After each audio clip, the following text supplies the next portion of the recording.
Hoje falaremos sobre Magadan, uma cidade portuária de 120 mil habitantes que está no mar de Okhotsk, no extremo oriente da Sibéria, a cerca de 1.500 quilômetros da cidade mais próxima. Na Cordilheira Kolyma, rica em mineral, trata-se hoje do maior porto de águas profundas no nordeste da Rússia, exportando ouro, prata, estanho e petróleo.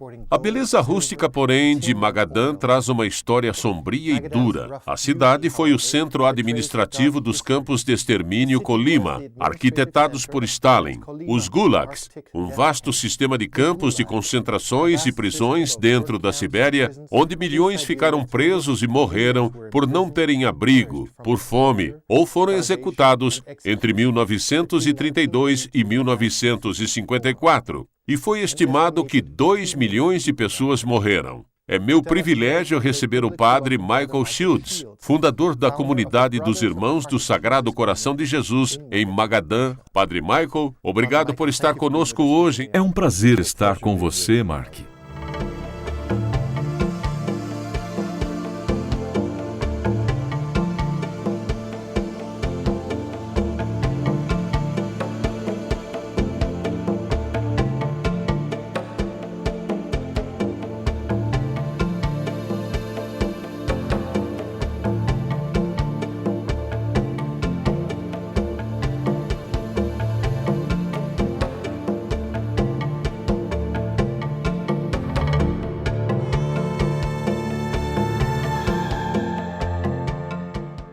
Padre, o senhor nasceu no Alasca. Pode nos contar um pouco sobre a sua juventude? Tive uma juventude incrível.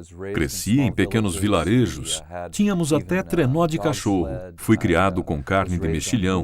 Foi uma juventude realmente fantástica. Mas fora de casa? Bastante, sim. Bastante como um alpinista, um pescador, caçador. Subi no Monte McKinley quando tinha 40 anos de idade. Você se prendeu ao cachorro e foi. Isso foi parte da história. Foram 30 dias de subida. Você foi ordenado em 1979 e depois você passou por uma crise em sua vocação. Pode nos contar um pouco sobre isso? Claro, sou sacerdote há 32 anos.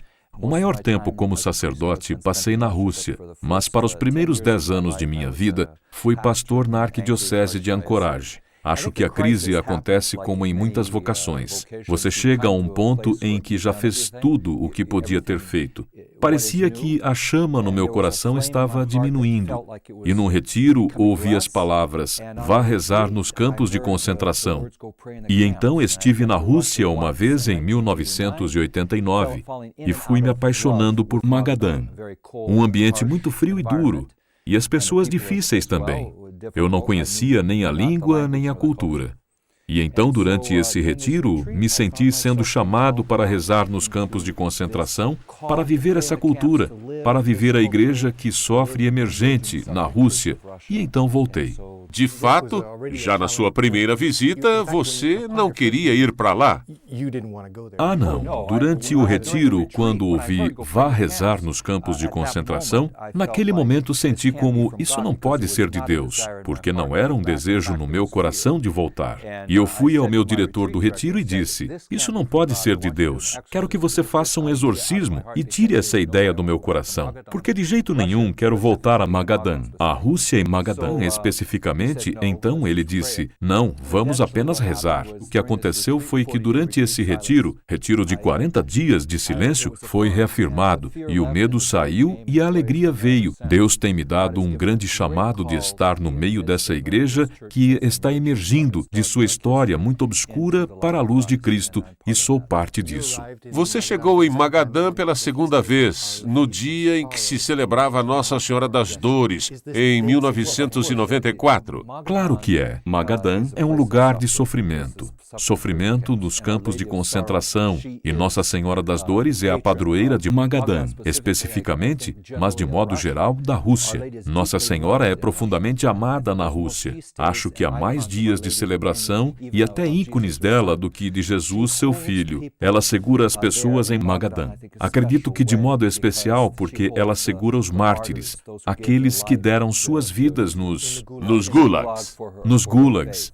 pela fé deles, e acho que temos até Nossa Senhora de Magadã, o ícone em que ela segura Jesus depois da sua crucificação. Muitos dos artistas e poetas russos, os fiéis, chamariam Magadã de o Gólgota da Rússia. Então seria quase como o que Auschwitz foi para a Europa, Magadã foi para a Rússia.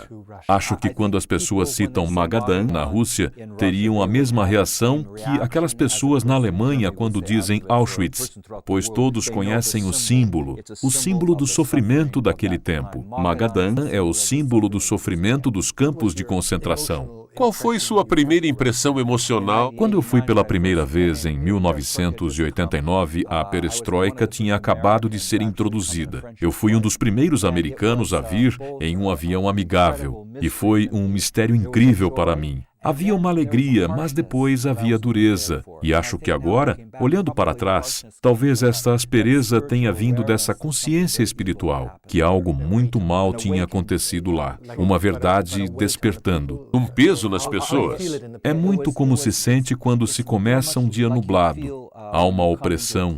E acho que, conforme me tornei mais vivo espiritualmente, em Magadã, percebi que aquela opressão espiritual era real. Vem de sua própria história, das mortes e sofrimentos das pessoas. Você se envolveu com o que agora é conhecido como os reprimidos. Pode nos contar o que e quem são os reprimidos e como foi que teve o primeiro contato com eles? Reprimidos, significando obviamente em inglês, é muito fácil de compreender. Aqueles que foram reprimidos, aqueles que realmente perderam suas vidas. Foram presos geralmente muito novos, enviados aos campos de concentração para trabalhar na mineração de ouro ou outros minerais, e muitos deles tinham sua fé. Portanto, foram presos, provavelmente por razões políticas. Foram chamados presos políticos. E muitos pagaram sentenças de 10 a 25 anos nos campos de concentração.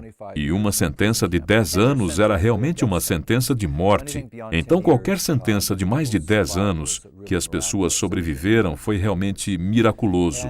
E eu me envolvi com eles, na realidade, porque o chamado era de rezar nos campos. Obviamente, eu conhecia pessoas que haviam estado nos campos, mas não sabia que havia pessoas em Magadã ainda sobrevivendo depois dos campos de concentração, porque eram exilados.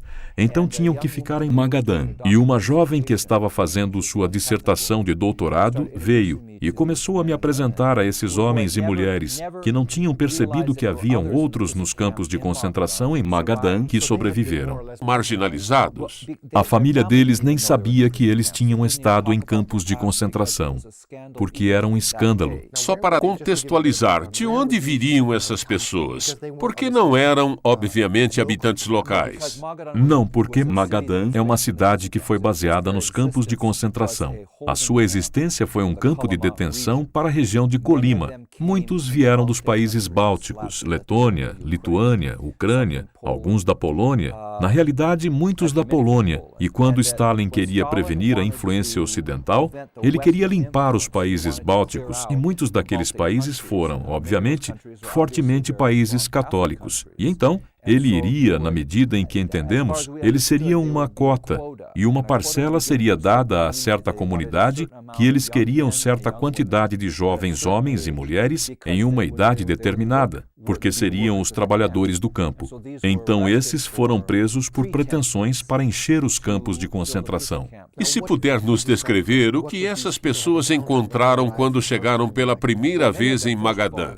Primeiramente, quando muitos deles eram presos, digamos, por exemplo, na Ucrânia, e passavam talvez 2 meses viajando de trem, muitas já morrendo pelo caminho, por falta de comida e condições precárias, não sabiam para onde iam, ninguém diria para onde estavam indo, e eventualmente chegariam à costa de Vladivostok, e descreviam um mar humano. Literalmente, centenas de milhares nesta área e neste tempo estariam falando para onde iriam dali e iriam então de barco de Vladivostok até Magadã.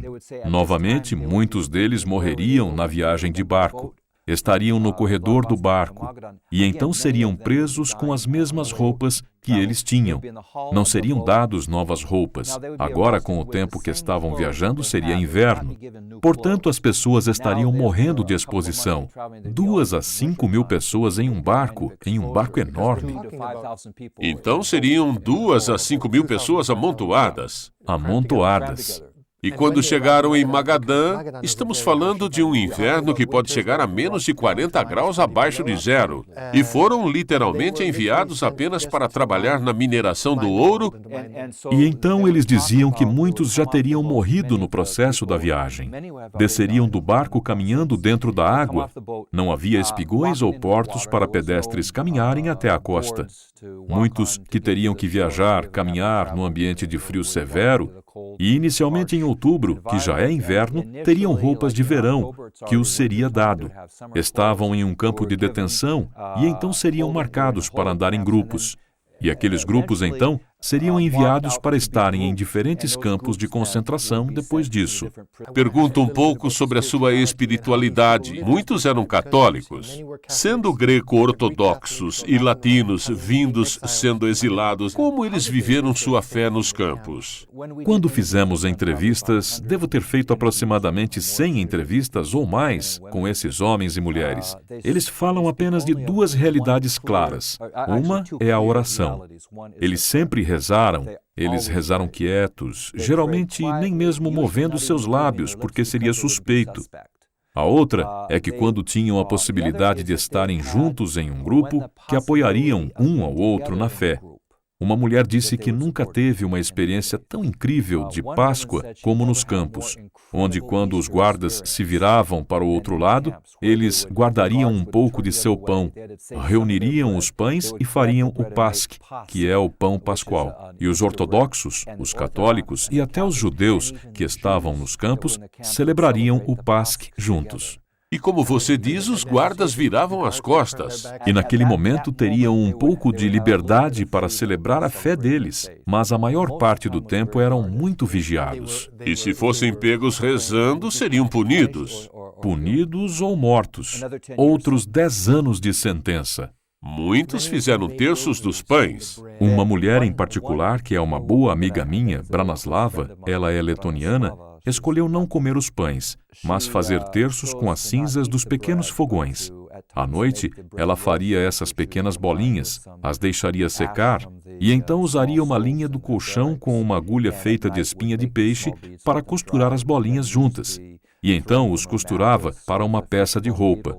Então ela catequizava. Quando tinha a oportunidade, ela rezava os mistérios do terço com aqueles ao redor dela.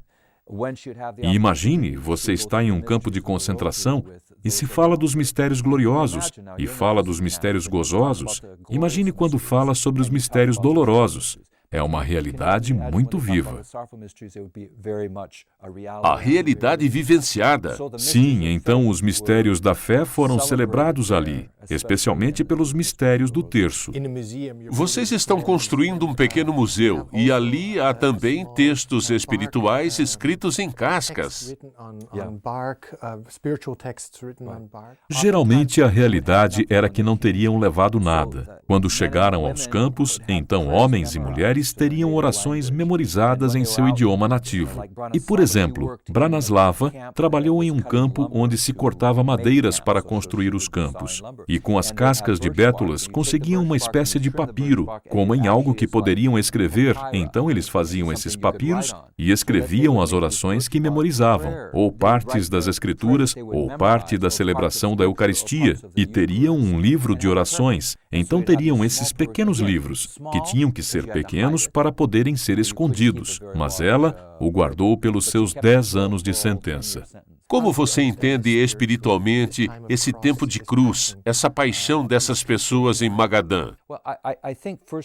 Bom, acho que primeiramente a igreja tem sido perseguida desde o começo e o primeiro diácono foi assassinado pela sua fé.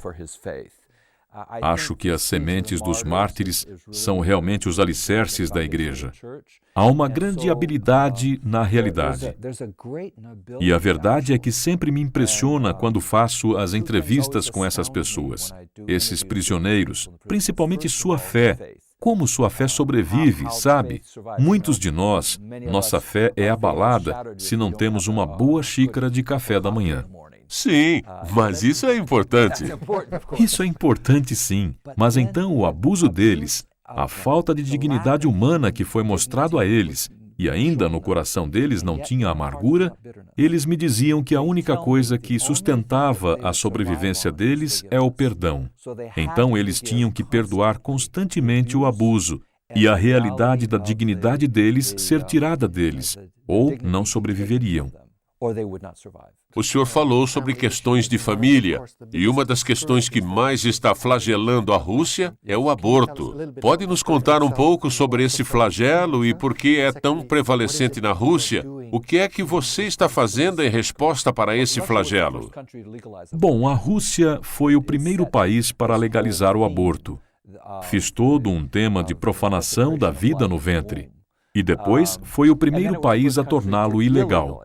E agora está de volta, é claro, depois da perestroika, para quantidades horríveis de abortos, legal e ilegal. É quase como um controle de natalidade. Falam como controle de natalidade. Muitas das mulheres teriam feito abortos múltiplos. Pode ser que tenham feito até 10. Então, quando a vida é tão banalizada, quando a mãe destrói a criança no seu ventre, algo quebra na humanidade. Então, há uma verdadeira quebra na Rússia por causa disso. Portanto, há duas coisas que precisam ser feitas. Primeiramente, encorajando para se ter filhos. E, surpreendentemente, o governo está em pânico agora, por causa da demografia, porque o controle está tão exagerado que estão pagando as pessoas para ter um segundo filho. Estão limitando os abortos como nunca fizeram antes, mas isso não acontecerá sem uma fundamentação moral. Não se pode pagar a alguém para ter um filho. Então, nosso trabalho é de trazer à tona a sacralidade da vida. Então, temos programas para educar, temos programas para dar sustento a jovens mulheres que querem ter um filho. E então, o outro lado é que se precisa curar o coração. Então temos o que chamamos de Vinha de Raquel, que é um retiro de cura para as mulheres que abortaram seu filho. Na Rússia, é uma questão muito difícil, porque não veio à tona. Não foi oficialmente reconhecido? E então agora é oficialmente reconhecida na nossa paróquia. E o que é interessante é que temos agora 2 retiros por ano. E tem um grupo de mulheres que desenvolveu isso nas quintas-feiras para lidar com as questões que isso traz. A síndrome do pós-aborto, relacionamentos com elas mesmas, com suas famílias, com seus filhos, com seus maridos. Há muita cura que precisa ser feita. Então, acho que a igreja na Rússia hoje precisa fazer um trabalho incrível de cura. E é aí que o senhor se sente chamado? É aí que me sinto chamado. Qual é a sua necessidade maior? Minha necessidade maior provavelmente é nessa área. É de encorajar e tornar mais evidente por meio de publicidade, por meio de ajuda para essas mulheres que têm essas crianças. Queremos trazer pessoas de fora. Queremos espalhar essas vinhas de Raquel por toda a Rússia, como missionárias, para fazer esse trabalho. Acho que essa área é a maior necessidade. Certamente a prioridade que eu vejo. Quando vejo uma criança na minha frente e temos essa reunião mensal dessas mulheres que decidiram não criar seus filhos, há 30 crianças na minha frente. É uma carta viva de Deus. Ali há uma vida que salvamos. Padre, obrigado por estar conosco hoje. Foi um prazer. Obrigado a vocês por terem estado conosco. E se desejarem saber mais sobre o trabalho do Padre Michael Shields no extremo leste da Rússia, em Magadan, ou de como vocês podem ajudar, os encorajo a darem uma olhada nas informações para contato ao final do programa. Os esperamos semana que vem. Até lá!